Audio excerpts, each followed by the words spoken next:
ఏ స్థానమైన నీ జీవితంలో కొనగలవేమో కానీ తల్లి స్థానాన్ని జీవితంలోనూ కొనలేవు. నీ భార్య ఒకవేళ నీకు కావాలనుకుంటే నీ భార్య వస్తుంది, లేదా భర్త నీకు కావాలంటే వాడు వస్తాడు.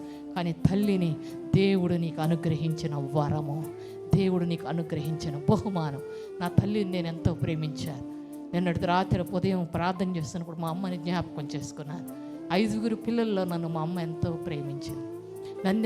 నాకెంతగానో సహాయం చేసింది కష్టాల్లో నష్టాలు.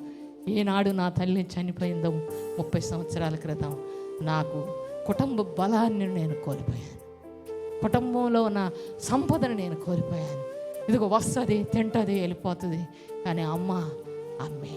దేవుని బిడ్డలారా, బైబిల్ ఎంత మంచి గ్రంథం అంటే ఎవరి స్థానాన్ని వాళ్ళకి నీవు భూమి మీద దీర్ఘాయుష్మంతుడగినట్లు నీ తల్లిని నీ తండ్రిని సన్మానించు, గౌరవించు. ఒకవేళ వాళ్ళు దుష్టులైనా వాళ్ళు దుర్మార్గులైనా నువ్వు చేయవలసిందేదో నువ్వు చేయి, నీ వల్ల అయిందేదో నువ్వు చేయి. వాళ్ళ దుర్మార్గత వాళ్ళే దేవుడు తీర్పు తీరుస్తాడు. నీ మంచితనము నీకు ఆశీర్వాదం అవుతుంది. హల్లెలూయా.